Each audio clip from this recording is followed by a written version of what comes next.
If he literally saves lives of servicewomen and men, he's a great dog. You're about to meet Sergeant Brown and K-9 Staff Sergeant Iski. Iski is one of those great dogs. I think there's only been a month that we've been apart. U.S. Army Sergeant Wes Brown and Staff Sergeant Iski have an unbreakable bond. It's a bond that goes beyond their tattoos. I have my leash and the military police badge with the dog, and then his paw with his tattoo and name under it. It goes back to their time of serving our country. But it hasn't always been man and best friend. From day one, it was a struggle, and but it took maybe a month for me and him to get on like that same page, and it just clicked after that. The two were assigned to each other in 2011. Sergeant Brown, a new handler, and Iski, fresh out of military K-9 training, butted heads at first. Not necessarily an alpha dog, but we both had that A-type personality. He bit me a few times, and I might have got upset and had to throw him in the kennel for a while. But it didn't take long for the two to get on the same page. And we had to come back and work it again, but you know, from day one it felt really good ever since I got him. Then the pair were put to the test. They spent a year protecting politicians, President Obama included.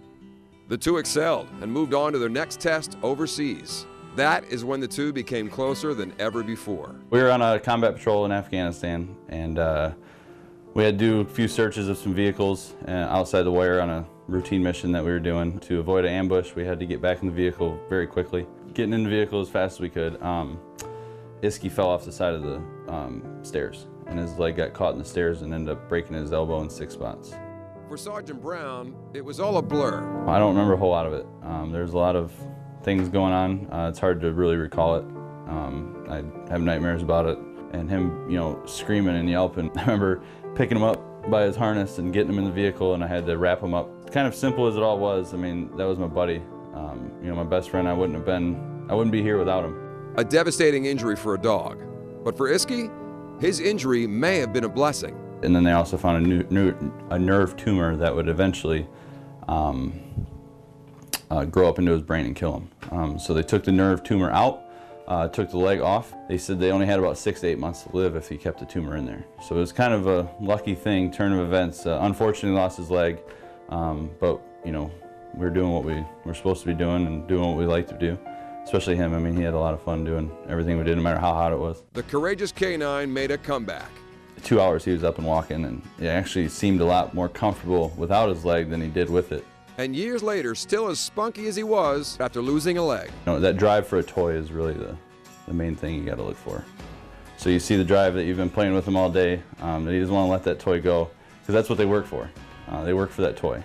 A military dog that made a sacrifice protecting his fellow troops. Iski was recognized for his heroics.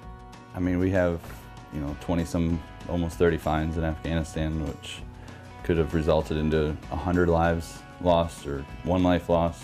2 weeks ago, Iski was at the U.S. Capitol. This time, though, not protecting lawmakers. He was off duty, receiving a historic award, the first ever K-9 Medal of Courage Award. Jason Haig of the National Humane Association knew Iski was a perfect candidate. We picked them through a national contest, and they've done some heroic things overseas, so that's how they got picked. The Medal of Courage is just some of the hardware Iski took home for his service to his country. And he's somewhat of a hometown hero. He's also an actual member of the American Legion. So he's got his picture in American Legion, Post 247, and then also the VFW and the hardware store. And he's got a bed there for him. Iski has one more mission. Well, he's my service dog now for my PTSD. Coming home from combat isn't easy for some service members. Sergeant Brown has his struggles, but knows as long as his buddy Iski is next to him, it's going to be okay. Luckily, every time something bad would happen, I could look to him, and you know, he just looked at me in those eyes and just like, "It's all right, Dad. You know, everything's gonna be fine." From the battlefield to the backyard, Sergeant Brown and Iski continue their courtship and company. Instead of tracking down bad guys, Iski chases chew toys. A sure thing that shows mission accomplished. Couple of great men, and that's a great dog. It was an honor being around them.